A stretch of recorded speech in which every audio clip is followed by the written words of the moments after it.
اعوذ باللہ من الشیطان الرجیم، بسم اللہ الرحمن الرحیم۔ لا الہ الا اللہ وحدہ لا شریک لہ، لہ الملک و لہ الحمد وہو علی کل شیء قدیر۔ اللہم صلی علی سیدنا محمد وعلی آلہ وصحبہ صلاۃ تکون لنا امان من کل خوف۔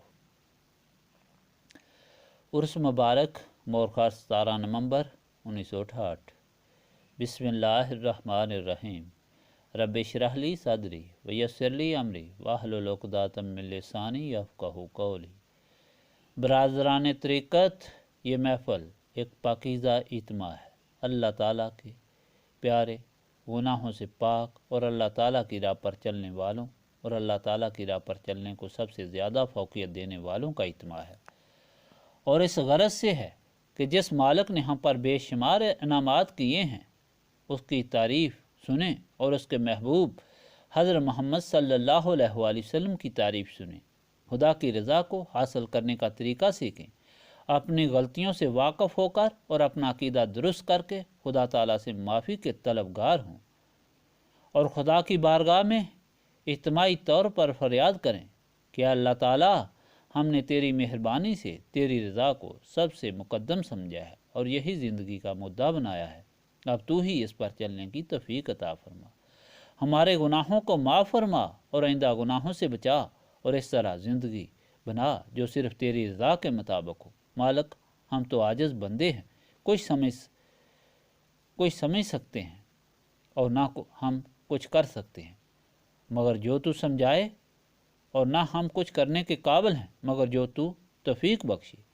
ایسے پاک مدعا کو لے کر گھر سے دور، سردی اور راستے کی تکلیفوں سے دوچار ہو کر ان اللہ تعالیٰ کے برگزیدہ بندوں کے مزار پر جمع ہونا ایک اتنا عظیم کام ہے کہ جس کے سر انجام ہوتے ہی ایک طرف تو انسان خدا کی غلامی میں داخل ہو کر گناہوں سے صاف ہو جاتا ہے، اور دوسری طرف مالک کا بن کر ساری تکلیفوں سے نجات حاصل کر کے کائنات میں موجودات کا حکمران بن جاتا ہے۔ لیکن اس کے لیے 3 باتیں اشد ضروری ہیں، اگر وہ نہیں کی گئیں تو اس اجتماع کے جتنے فوائد ہیں اس سے انسان محروم ہو جاتا ہے۔ اور بالکل اسی طرح ہے کہ جس طرح کوئی تماشا دیکھ کر واپس لوٹ گیا، اور یہ انتہائی بدقسمتی ہے، گویا دریا میں داخل ہو کر پھر پیاسا لوٹ گیا۔ اس لیے میں آپ کی خدمت میں تینوں شرائط پیش کرتا ہوں، اور اس امید پر پیش کرتا ہوں کہ آپ میری بات کو وقت دیں گے اور ان کو اپنا لاہ عمل بنائیں گے، اور اس طرح میری زندگی کا مقصد پورا ہوگا۔ سب سے پہلی شرط تو یہ کہ گھر سے چلتے وقت آپ کو باوضو ہو کر نیت درست کرنی چاہیے کہ ہم صرف اللہ تعالیٰ کی رضا کی خاطر جا رہے ہیں۔ سارے راستے میں سے نیت کو سامنے رکھ کر اللہ تعالیٰ کے ذکر میں مشغول رہنا چاہیے۔ اگر انسان، شیطان یا نفس آپ کو دنیاوی خیالوں اور دنیاوی کاموں کی طرف راغب کرے تو ہوش میں آنے کے بعد فوراً استغفار کرنی چاہیے اور پھر ذکر الہی کو شروع کر دینا چاہیے۔ افضل تو یہ ہے کہ ذکر جہر ہو تاکہ دوسرے بھی اس میں شامل ہوں، ان کے دل بھی موم ہو جائیں، اور جو لوگ تنگ ہوں ان کی کوئی پرواہ نہیں کرنی چاہیے۔ جب یہاں پہنچیں تو جتنا وقت یہاں ٹھہریں آپ کی نیت آپ کے سامنے ہی رہنی چاہیے۔ دل یا زبان خدا تعالیٰ کے ذکر یا خدا تعالیٰ کی تعریف یا لوگوں کو خدائی شوق دلانے میں مصروف رہے۔ آنے جانے اور یہاں قیام کرنے کو اللہ تعالیٰ کی رضا کی خاطر چلہ سمجھنا چاہیے۔ اس لیے جو تکلیفیں اس سفر اور قیام کے دوران پیش آئیں ان کو تکلیف ہرگز نہ سمجھیں بلکہ راحت سمجھیں، کیونکہ اپنے محبوب کی رضا اور اس کے راستے میں پیش آئی ہیں۔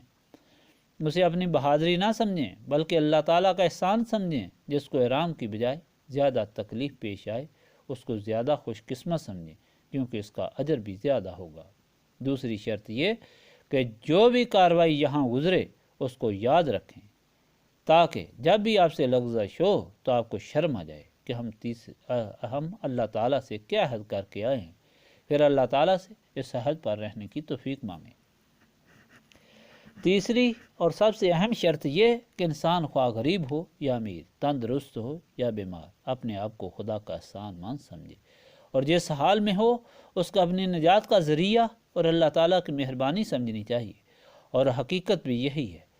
جس طرح میں عرض کرتا ہوں، یہ دنیا انسان کے لیے آزمائش ہے۔ خدا نے انسان کو بھیجا ہے کہ کون اس کی یاد لے کر واپس جائے گا، اور جو کامیاب واپس جائے گا وہ عظیم الشان انعام و اکرام کا حقدار ہوگا۔ بلکہ اسی طرح کہ آپ یہاں خزانے رکھ دیں کہ جاؤ یہ برتن لے جاؤ، جو آدمی مری سے صاف کر کے واپس لائے گا اس کو خزانے دیے جائیں گے۔ جو صاف لائے گا وہ یقیناً حقدار ہے، اور جو گندا کر کے لائے گا تو وہ یقیناً سزا کا حقدار ہے۔ اللہ تعالیٰ نے ہر انسان پر مہربانیاں بھی بے شمار کی ہیں، اور اس کو آزمائش میں بھی رکھا ہے کہ یہ میری یاد میں رہے گا یا نہیں۔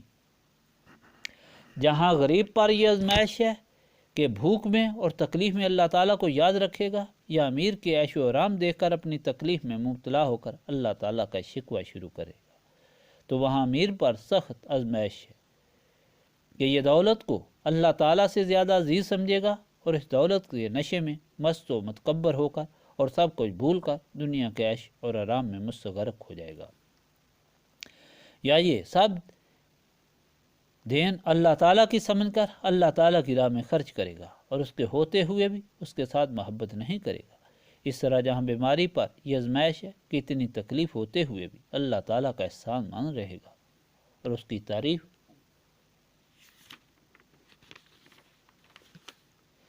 کرے گا، یا اپنی تکلیف دیکھ کر تندرست کو دیکھ کر اللہ تعالیٰ کے شکوے شروع کرے گا، تو وہاں تندرست بھی پر بھی یہ آزمائش ہے کہ اپنی طاقت اور اپنی صحت کو اللہ تعالیٰ کی راہ میں خرچ کرے گا، یا مغرور ہو کر اللہ تعالیٰ کو بھول جائے گا۔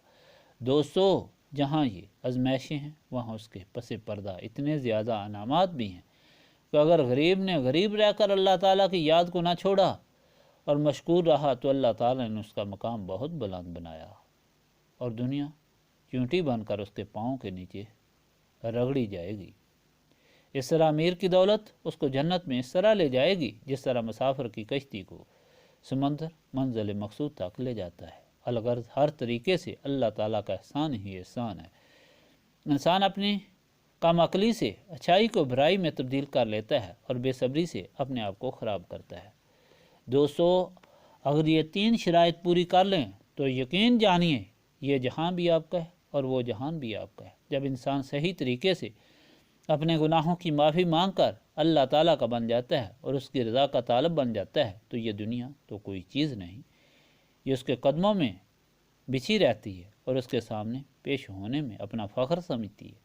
ساری موجودات، حیوانات، جمادات، نباتات اس کی غلام ہوتی ہیں۔ تاریخ کا مطالعہ کریں اور دنیا کا مشاہدہ کریں، جہاں اللہ تعالیٰ کا نام لیا جاتا ہے، خدا اس دل کو، اس شہر کو، اس جگہ کو آباد کر کے قابل عزت و تکریم بنا دیتا ہے۔ امریکہ اور ولایت بہت ترقی یافتہ ہیں، مگر ان کی ساری دولت، ساری عقل سے بنی ہوئی چیزوں سے مستفید صرف اللہ تعالیٰ کے غلام مکہ اور مدینہ منورہ میں پہاڑوں کے غلافوں میں چھپے ہوئے اور ریت کے سمندروں میں ڈوبے ہوئے ہو رہے ہیں۔ حقیقتاً خدا نے ان کو بادشاہ اور ان کو غلام بنا دیا ہے، ان کو بادشاہ اور ان کو غلام بنا دیا ہے۔ حضرت فضیل بن عیاض رحمۃ اللہ علیہ ڈاکو تھے۔ جب انہوں نے اللہ تعالیٰ کی بارگاہ میں توبہ کی تو پھرنا شروع کیا، اور جس شخص سے زیادتی کی تھی اس سے جا کر معافی مانگی۔ جب ایک یہودی کو جا کر کہا کہ میں نے توبہ کر لی ہے لہٰذا مجھے معاف کر دو، تو اس نے کہا کہ میں ہرگز معاف نہیں کروں گا جب تک وہ دولت جو تو نے چوری کی ہے مجھے واپس نہ کرو گے، کیونکہ میں نے قسم کھا رکھی ہے۔ حضرت فضیل بن عیاض حیران ہو گئے کیونکہ مال تو سب خرچ ہو گیا تھا۔ کچھ دیر بعد یہودی نے کہا کہ اچھا، قسم میں اس طرح پوری کرتا ہوں کہ میرے سرہانے کے نیچے مٹی کی تھیلی ہے جو مجھے اٹھا کر دو۔ حضرت فضیل رحمۃ اللہ علیہ نے وہ اٹھا کر اسے دی۔ یہودی نے تھیلی کھول کر دیکھی تو حیران ہو گیا۔ حضرت فضیل پر واہ کیے بغیر چل پڑا۔ حضرت فضیل پرواہ کیے بغیر چل پڑے، لیکن یہودی نے یہ کہہ کر روک لیا کہ جانے سے پہلے مجھے مسلمان کر کے جاؤ، میں بھی توبہ کرتا ہوں۔ حضرت فضیل رحمۃ اللہ علیہ نے اس یہودی کو بھی بیعت کیا، اور جب جانے لگے تو یہودی نے کہا کہ عرض کروں کہ یہ معاملہ کیا تھا؟ انہوں نے کہا کہ بتاؤ۔ تو یہودی نے کہا کہ میں نے تورات میں پڑھا تھا جو شخص سچی توبہ کرتا ہے وہ اگر مٹی کو ہاتھ ڈالے تو وہ بھی سونا بن جاتی ہے۔ میں نے سرہانے کے نیچے مٹی رکھی تھی اس آزمائش کے لیے کہ آپ سچ کہہ رہے ہیں یا جھوٹ۔ آپ نے اٹھا کر مجھے دی تو واقعی سونا تھی، اس لیے آپ کو صحیح خدا کا بندہ سمجھ کر آپ کے دست حق پر میں نے بیعت اختیار کی۔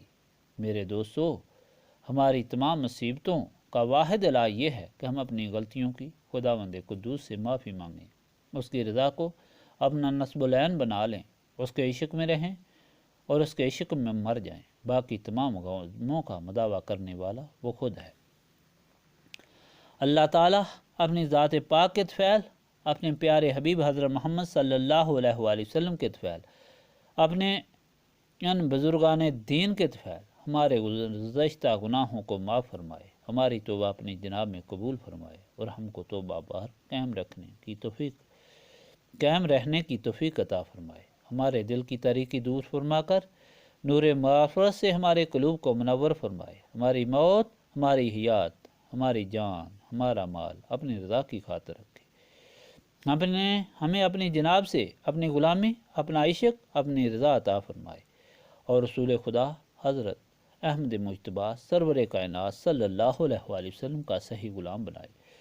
اللہ تعالیٰ حاضرین مجلس کی تمام آرزویں پوری فرمائے، بیماروں کو شفا عطا فرمائے، محتاجوں کو غنی کرے، بے اولادوں کو اولاد عطا فرمائے، اس آستانہ نظریہ کو قیامت تک آباد کرے، اپنی مخلوق کے لیے راہ راست بنائے اور کروڑوں لوگ حضرت پیر نذیر احمد رحمۃ اللہ علیہ کے سلسلہ میں داخل ہو کر باخدا ہوں۔ آمین۔ ربنا تقبل منا انک انت السمیع العلیم وتب علینا انک انت التواب الرحیم۔